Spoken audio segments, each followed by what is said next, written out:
Hey everybody, this is Anthony from Amped Airsoft. Do you have one of these things? If you do, you know that you have these things. And they're pieces of shit. So today, on this Pleb to Pro, we're going to teach you how to install the new Amped Airsoft Airstock Upgrade Kit.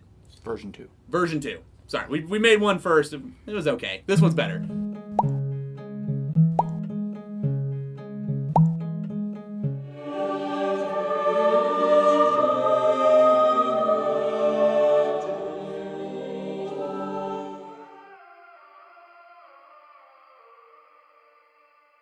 So we got Biggs here. Mm-hmm. Say hi, Biggs. Hi. He's going to be walking you through it. We're just going to be running our mouths. It's pretty simple. All right, guys. So basically from here on out, Biggs is going to be the hands in the video because he knows what he's doing. But we're going to install the Amped Airsoft Upgrade Kit for the Redline Airstock. So, Biggs, what tools do you need? Really, you're only going to need 2 tools. You're going to need preferably an adjustable crescent wrench and some sort of Allen key, whether it be an L-shaped one or one of these multi-bit sets. I prefer the multi-bit sets. Yeah, I preach that all the time. Go get a multi-bit kit. Better. Busy Beaver. Go to Busy Beaver. Don't go to Harbor Freight, but go somewhere that has like actual nice tools and get yourself a nice tool set. Not sponsored. Not sponsored at all. Just being honest.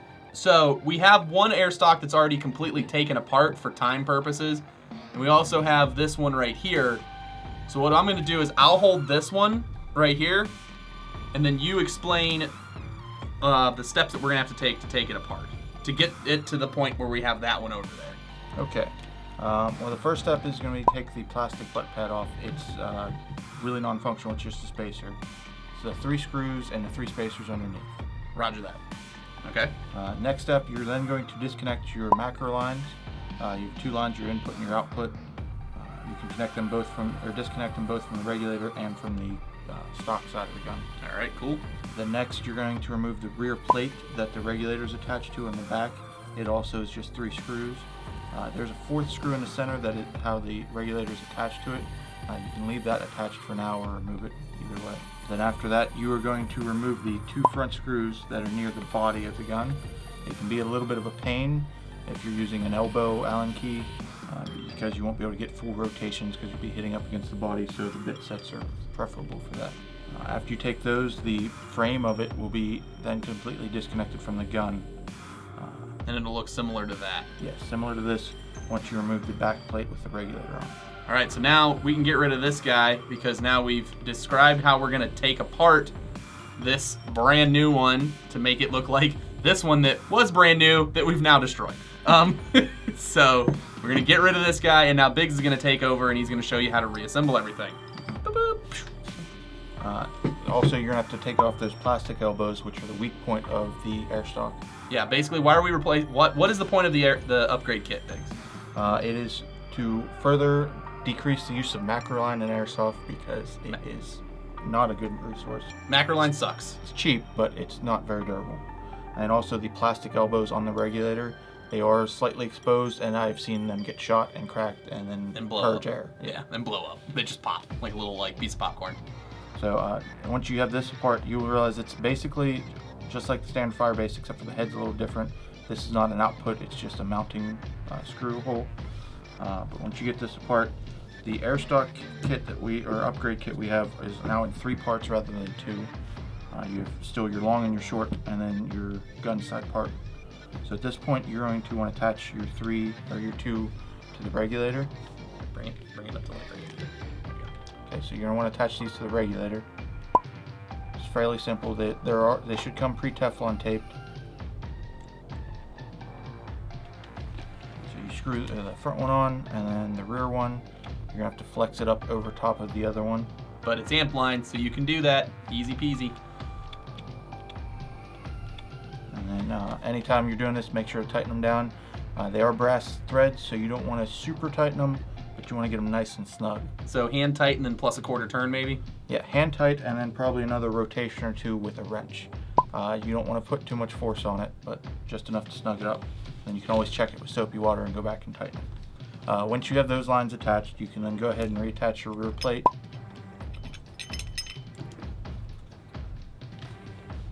Okay, once you have the rear plate attached to the regulator, You can set that aside, and it's time to put the frame and the gun side piece onto the gun. So the reason we have these in 3 parts is because the amount of inflexible area the fittings put together is going to be too long to attach this on here, because you'll end up hitting the pistol grip. So on the bottom, is you're going to thread this on, you're going to thread the stainless part on, and the brass elbow is going to be where the line connects to. And you're going to want to make sure the output of the brass elbow is facing towards the rear of the gun.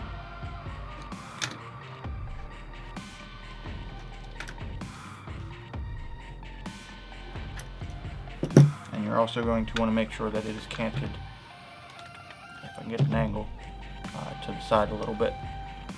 You don't want to have it perfectly straight, you want to have it canted off to the side a little bit, usually to the mag release side, so that you can have your line pass through and it still fit inside of the frame. But after you have that part on, then it's time to install the frame, which, like I said, can be a little bit tricky because you're up against the body. This is where we suggest that multi-bit drive system instead of using bent 90-degree Allen keys, because it's a lot easier to have like an actual screwdriver type.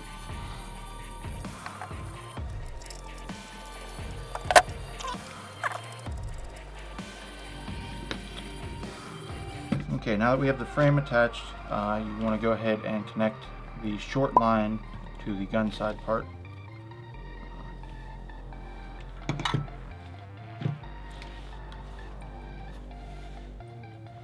This is where things get a little awkward. Yes. Would you need a hand, Biggs? Do you need a third hand? hand? If you want to stabilize the gun. There you go. I got you.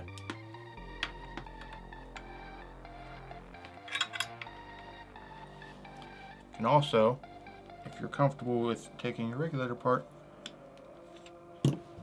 take it apart in order to get all the line out of the way. Smart. Spill on the spaghetti. Hey man, there we go. Let the rigatoni flow. I hate flow. Good.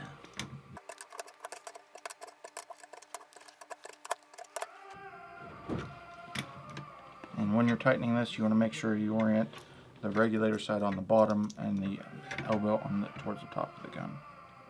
Here, let me bring it into frame a little bit so people can see it. So like that. Yes. Do it like that.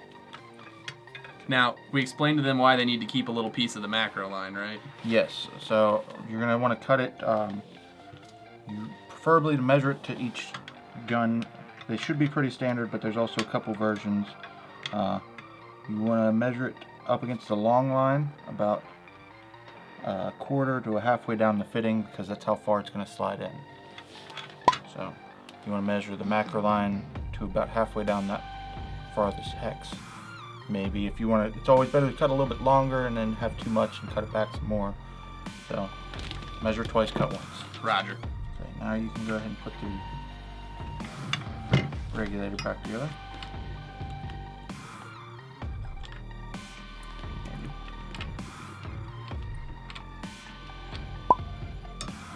Did not say this was an easy project, but it is doable. It's not technically hard. It's just kind of awkward. It's like, I would equate it to like 13-year-old teenage years type awkward. Like, it's not like life's hard, but it just, it can't figure out what it wants to do or what music it likes. It's not happy with its parents all the time. It's like that.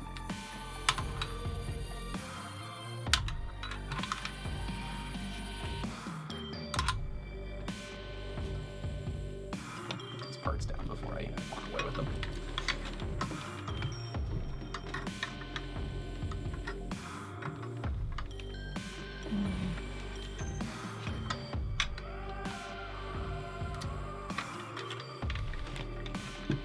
Okay. So once you have all those connected, whenever you reassemble the regulator, if you disassemble it for that, make sure you seat it inside this cutout before you reassemble it, because there's not enough slack to get it out around this edge. And you connect your macro line. There's going to be a tight fit in there. There's just barely enough room to get both sets of fittings in there. So it'll be nice and snug in there. And you can go ahead and start to reattach the rear plate.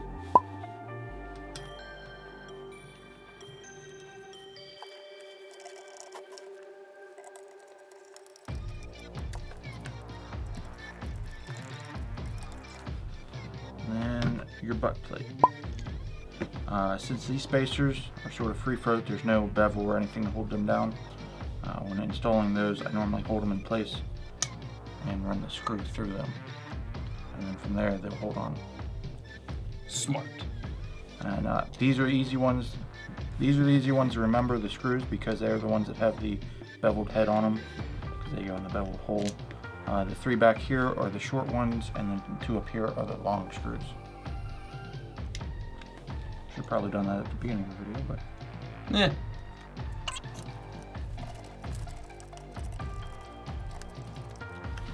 Alright, and there you go. There's the new Airstock reassembled, and compared to our previous version, it's much less out. The other one I think stuck out of here, and that was to prevent the tank from intersecting any of these lines. But adding this extra elbow in here allowed us to make a little more low-profile version. There you go. So it's nice and streamlined. You don't have any macro line anymore. You don't have any fragile elbow fittings that could snap or pop when they get hit with things or damaged in any way. You only have like what? Probably about an inch of macro line left? From the engine, it's probably about 3-4 inches. Yeah. About an inch exposed. Just keep in mind, though this is an upgrade kit durability-wise, but not pressure-wise. These lines are still rated at SLP rating. They're not rated for standard pressure ratings, so No. Don't blow your stuff up. Yes. All right. Do you want to put some air to it and just see if it has any problems? Now you will still have a little bit with some tank fill nipples. Will hit one of these lines, but there's enough slack in it that it can push by.